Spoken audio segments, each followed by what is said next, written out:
How many people can say they are a CEO, have a Nobel Peace Prize nomination, have flipped a church into a spot for stand-up comedians, and been killed on a Lifetime movie before? Wow. I just learned that one. That's impressive. Well, Steve Hofstetter can. He's been on PTO before, and now his creation, the Steel City Arts Foundation, and his new comedy series continues to flourish.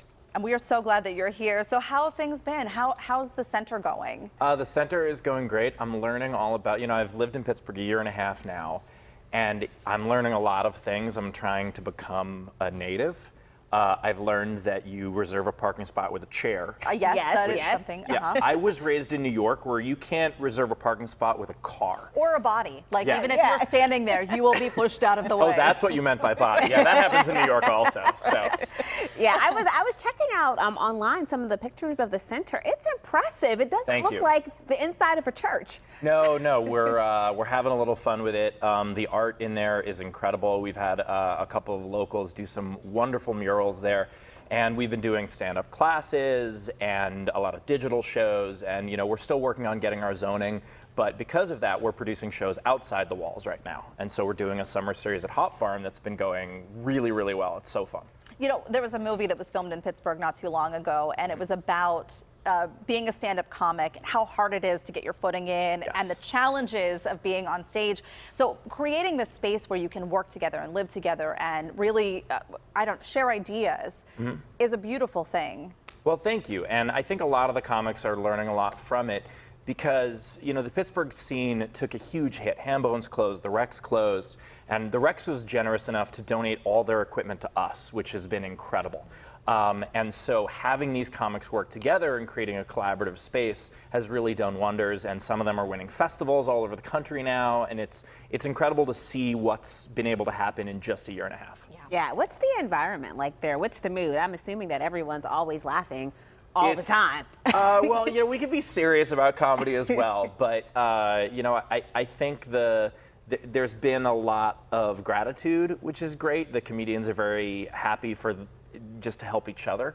And it is a fun place to hang. I will not pretend it's not a fun place. How can people get in on some of the classes if they're interested, if maybe they want to get their foot in the door or learn a little bit more about what it takes? Sure. It's the Steel City Arts Foundation, which is also Steel City AF because I'm hilarious. And it's, by the way, we sponsored a youth soccer team, and we're like, you've got to put the whole name on the jersey. I don't think it should say AF on the jersey.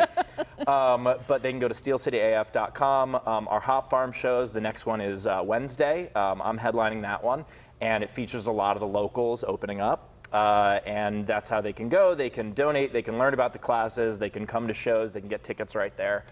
Whole thing. I feel like we need to know a little bit more about the Nobel Peace Prize. I just asked that. Like, how could you say that and we not ask that? Well, spoiler, I didn't win. But I was nominated both for my philanthropy as well as, a bit of a middle finger to the process, to making fun of the idea of the people who are very excited about, like, oh, I was nominated for a Nobel Peace Prize. It's like, well, yes, so was I. Shut up. It's fine. And you also got killed in a Lifetime movie. Yeah, we gotta know. How do you? Yeah, spoil the movie. I got killed in Psycho Storm Chaser, which I was. Yeah, it was fun. I played a cop who figured out what happened, but not in time. And you were also in another one. This is the second. I was also in Psycho Yoga Instructor, as well as Love Always Santa on Hallmark. So really, I think those four things combined, those with the Nobel Peace Prize, that's got to be unique. I don't think anyone else in the cast was even nominated.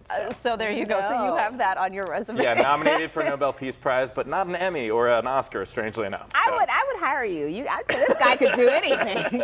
It's coming for you. Thank you so much, Steve. Thank you. Yeah, thank you. To learn more about the Steel City Arts Foundation and Steve's latest comedy series, you can head over to PittsburghTodayLive.com.